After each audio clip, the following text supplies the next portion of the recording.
Shalom, shalom, Makim. This your brother Parathon back at it with another lesson. First and foremost, we're always going to give all praise, honor, and glory to Yahweh Ba'ashem Yahushai, Ba'ashem Rachak Wadash. Double honors to the apostles and elders of great millstone who do teach and rule well, and peace and salutations to the hopeful elect, pushing forth this gospel amongst the four winds with truth and sincerity. You Israelites, you so-called Negroes, Latinos, Native Americans, Seminole Indians, West Indians, and Haitians, man. It's, you're the true biblical Israelites according to the scriptures. It's a high time to wake out of sleep. If you be of these, if you be of those of that line, man. We living in some wonderful yet dangerous times. This lesson, it's not going to be long. Lord willing, it's edifying. I'm going to jump around in Baruch. Just going into, a few curses, man. I'm going to let the Spirit deal. And like I said, Lord willing, it's edifying. Let me just start in Baruch. I'm going to hit verse 15 and just jump around a little bit. So this is Baruch, chapter 1, verse 15. And ye shall say to the Lord, our power belongeth righteousness, but unto us the confusion of faces, as it is come to pass this day unto them of Judah and to the inhabitants of Jerusalem. Now the confusion of faces was just a result of our different slaveries and captivities that happened because we transgressed the laws of the Most High back at Mount Sinai, who were given to Moses, and he gave them to the people. And, we're still paying for those. We're still paying for that. Let me get something in Daniel real quick, because Daniel spoke on this very same thing. This is Daniel chapter 9, verse 7. O Lord, righteousness belongeth unto thee, but unto us confusion of faces, as at this day, to the men of Judah and to the inhabitants of Jerusalem, and unto all Israel, all 12 tribes of Jacob, from Judah down to Issachar, that are near and that are far off through all the countries whither thou hast driven them, from the captivities. We were spread amongst the four winds, the four corners of the earth, because of their trespass that they have trespassed against thee, and they transgressed the laws. They went against the will and the word of Yahweh Ba'ashem Yahushai. Therefore, we are still paying for that. So, Deuteronomy 4:27 says, and the Lord, Yahweh Ba'ashem Yahushai, shall scatter you among the nations, and ye shall be left few in number among the heathen, whither the Lord shall lead you. So here we are, man, still reaping what we've sowed back in the ancient times. But, it's about to be an end to all that, man. Prophecies is popping like popcorn, as the elders like to say. It's beautiful times, man. Elder Tahar deemed this year the hastening of the coming of the Lord. So, I'm going to continue. We're going to jump back into Baruch. I guess I'll pick up at, verse 19? I think I had that marked. Yeah, it's Baruch 1 and 19. Since the day of the Lord, Shalaki, since the day that the Lord brought our forefathers out of the land of Egypt unto this present day, we have been disobedient unto the Lord our power, and we have been negligent and not hearing his voice. So like I just said, man, we transgressed the laws. We didn't take heed. And you go into the word negligent, it basically goes into the indifferent to duty, incurious, inattentive, careless, and, heedless. And that's pretty much what I just said. We paid no mind. We had it good, so to speak. It's this is verse 20. Wherefore the evils cleave unto us, and the curse which the Lord appointed by Moses his servant at the time that he brought our fathers out of the land of Egypt, to give us a land that floweth with milk and honey, like as it is to see this day. So yeah, those the curses, Deuteronomy 28 and 15, all the curses that will fall upon us had we not, had we followed the law, statutes, and commandments like we were supposed to. But, we know that, it was all the Lord's will to go off. We know the good. Now, we're learning the evil. So after this, we'll be perfect. Lord willing, we be those men. Or the first fruits. So I'm going to jump over to Baruch 3 and 8 to make a point. Just to land back off what I just said. It says, Baruch 3 and 8, behold, we are yet this day in our captivity, where thou hast scattered us for a reproach and a curse, and to be subject to payments, according to all the iniquities of our fathers, which departed from the Lord our power. So, part of those curses was to be a reproach, to be a curse among these heathen. We're bywords. They call us niggas. We black. We wetbacks. We're the minority. All these are false. So it says that we would be subject to payments, man. These bills, every month it's a new bill that come out. Not only are we paying for water and electric that should be free, it's a bunch of extra shit that Esau done threw in the mix that we shouldn't have to be concerned about, but are. But then it's our people too, man. Subscribe to all types of shit. It's just frivolous spending. It just doesn't end. So let me jump back to 2. Baruch 2, and I'm gonna start at 2. I just read 1. Therefore the Lord hath made good his word which he pronounced against us, and against our judges that judged Israel, and against our kings, and against our princes, and against the men of Israel and Judah, Israelites, to bring upon us great plagues, such as never happened under the whole heaven, as it came to pass in Jerusalem, according to the things that were written in the book, in the law of Moses. So yeah, man, we are, all those curses from verse 15 in chapter 28 of Deuteronomy down to 68. We're living those. We've been through and still are going through those curses. The scriptures say well, not the scriptures. I'm just going to say, the true children of Israel are they're recognized by these curses. Now, what I believe that is a script. I just can't think of where it's at. But it said that we would be identified by these curses, because you can't go off of the skin color. This is a bloodline thing, dealing with the bloodline. That goes back into the confusion of faces spoken of in the first chapter of Baruch and spoken of in Daniel that I brought out.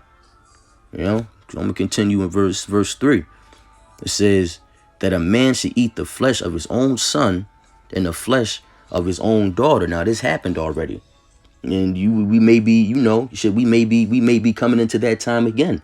What happened? It happened the siege of Jerusalem, 70 AD. The destruction of the second temple when the Romans cut off the supply routes and starved our people out. Wait until they were weak, then they seized them, they stormed them. But before they stormed them, it was a point in time where we ran out of food and water, and our people they resolved to eating our children. Eating their own sons and daughters, man. And it may sound a bit far-fetched to most people, like that shit that'll never happen again. But look, man, believe me, man, through the spirit power and name of Yahweh Shem Yahushai, man, anything possible. You got to believe everything that this book says. You can't have selective reading and selective, learning, so to speak. You got to believe everything. You got to eat the whole roll. There will be times again where, there'll be seven women to 1 man, and we're going to be, you're going to be eating your own children. You just pray that the Lord, have mercy on you. Just pray that if you're not of the elect, simple as that. If you're not of the elect, it's a good chance all this shit's going to happen to you. But I'm not going to get too off topic. I'm going to continue reading. In chapter 2, we on what verse 4 says, moreover, he hath delivered them to be in subjection to all the kingdoms that are round about us, to be as a reproach and a desolation among all the people round about where the Lord hath scattered them. Precept. Because this is just laying backing on what I said about the Lord just spreading this, is going to be a curse that we be spread, amongst, we're mingled in with the heathen now. You got Israelites that look like heathens. It's Deuteronomy 28 and 37. It says, and thou shalt become an astonishment, a proverb, and a byword among all nations, whither the Lord shall lead thee. And like I said, I was just, regurgitating that, that fact, just to hit the nail on the head. Because they look at us like we're nothing, man. We're considered, the so-called black man, Israelite man, is considered a third of a man. A third of the basis of men. So that just makes it that much more disrespectful. But hey, man, we brought this upon ourselves, man. Let's jump back into Salaki. Let's jump back into Baruch. And I'm going to continue on. I'm going to jump down to verse 11. It says, now, O Lord, Yahweh Bashem Yahushai of Israel, that has brought thy people out of the land of Egypt with a mighty hand, the first Exodus, in a high arm, and with the signs and the wonders, and with great power, has gotten thyself a name as appeareth this day. Because you figure prior to Abba Bivens, John the Baptist and the reincarnation, if you can receive it, prior to him coming back, man, we didn't have that name, But, after Abba Bivens came back and did his thing, and the Lord, ever since then, up until this present day, man, the Lord's name has been given glory by the elect. And we waking up. It says, let's jump down to 30. Said I was going to jump around a little bit. It says, for I knew that they would not hear me, because it is a stiff-necked people, but in the land of their captivities they shall remember themselves. This is happening literally right now. Abba Bivens, he was brought back in the reincarnation. John the Baptist, he started that. Now we remember ourselves. We remember the name. We remember where we come from. Now we know we're not African. We know that, Jesus is just another false prophet. We know that Esau is our enemy. There's things, most importantly, man, the name. We got the names of the Lord, Yahweh, being the Heavenly Father, meaning he exists or to be, and the Son, Yahweh Shai, who you ignorantly call Jesus Christ, meaning he saves, he delivers, because that's what he's going to do. He's going to come back and deliver us out of this captivity. So we going to continue in chapter 2. I'm going to jump down to verse 34. It says, and I will bring them again into the land which I promised with an oath under their fathers, Abraham, Isaac, and Jacob, and they shall be lords of it, and I will increase them, and they shall not be diminished. It's verse 35. And I will make an everlasting covenant with them to be their power, and they shall be my people, and I will no more drive my people of Israel out of the land that I have given them. So there you have it, man. This everlasting covenant, this second covenant, we're not in the second covenant yet. We'll be in the second covenant when we get those new bodies. Lord willing, we be those men. It says that he will no more drive his people of Israel out of the land that he given them. We'll be back in our land that he gave our ancestors. We're in a strange land right now, being ruled over a strange people speaking a strange language.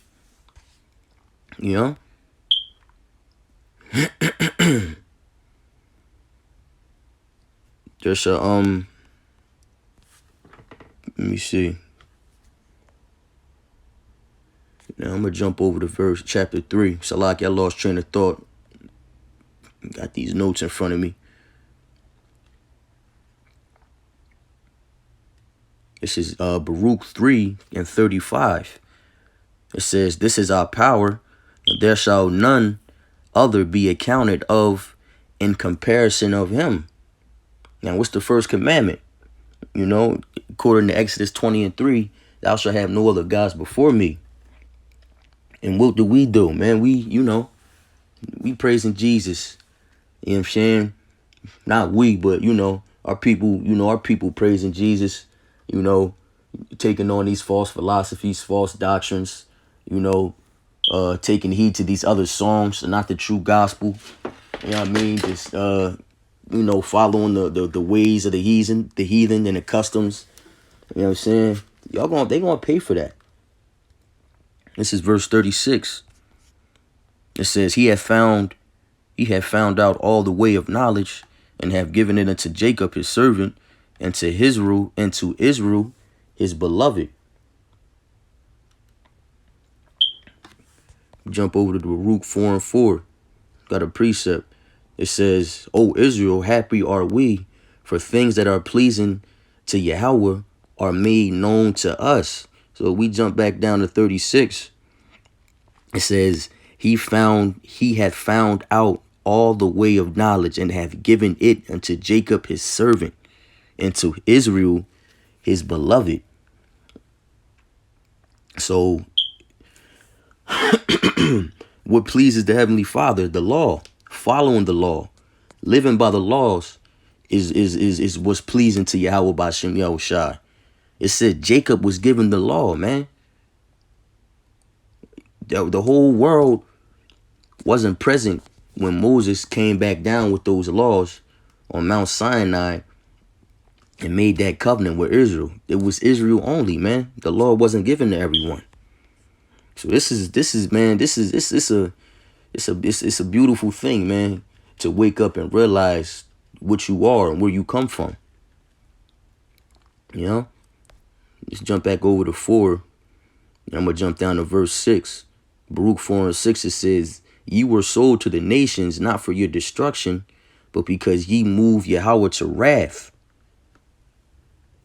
Ye were delivered unto the enemies. For ye provoked him that made you by sacrificing unto devils and not to Yahweh." So sacrificing unto these devils, right? We're not supposed to put no other gods before the Heavenly Father. You know what I mean? The Almighty Yahweh Shem Yahushai. But that's what our people did. Sacrificing unto devils, these other gods from these other nations, Baal, sacrificing their children unto these devils, and a bunch of other shit, man. It's just being fucking wicked, man. It says, I got a precept. Let me jump to Wisdom of Solomon, chapter 3, before I close out. Salakia. It says, in having, I'll just start. Let me start from 1, because this is some heat, man. Wisdom of Solomon 3:5. It says, "But the souls of the righteous are in the hand of Yahweh, and there shall no torment touch them." The Lord is a strong tower. It says, in the sight of the unwise, Salakia, the Lord is a strong tower to those that fear him. You gotta say that whole verse. It says, verse 2, it says, "In the sight of the unwise, they seem to die, and their departure is taken for misery." You know what I mean? Because you see, it says, in the sight of the unwise, they seem to die. So, to Esau, they just look at it as us just dying. You know what I'm saying? And that we're miserable while we're on this, while we live in this judgment out. But little do they know. It's verse 3. It says, "And their going from us is to be utter destruction, but they are in peace." It says they are in peace because we are, waking up to this knowledge, wisdom, and understanding, waking up to this truth, understanding this new song that's being sung, this gospel. That's something you can't take from an Israelite, man. You're in peace mentally, and that trickles down in the physical aspect of things, on this physical plane, because there's nothing more to fear but Yahweh Shem Yahushai.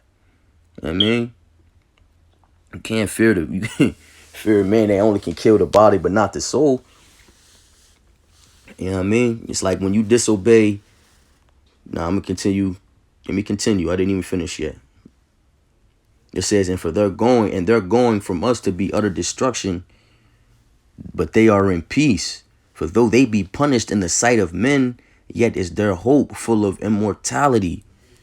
Because having this truth, for having a full understanding, you know this man, this is the last captivity we're gonna be in. Not only that, but the kingdom, salvation is nigh. And Lord willing, we be those men, man. Immortality that's something to look forward to, man. What we going through on this side doesn't compare to what we're going to receive. Point in verse 5, and having been a little chastised, they shall be greatly rewarded. For Yahweh proved them and found them worthy of himself. So when you disobey your worldly father, your punishment isn't death. He corrects you.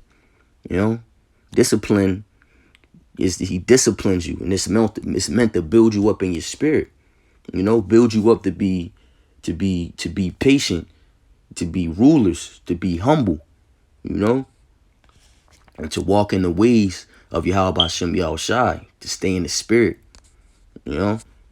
So, that's all I had on this particular lesson, man. Lord willing, you brothers and sisters was edified. And give all praise, honor, and glory to Yahweh Bashem Yahushai, Bashem Rakak Wadash, double honors to the apostles and elders in Great Millstone, and Shalom to the hopeful elect, Kwam Yasharallah.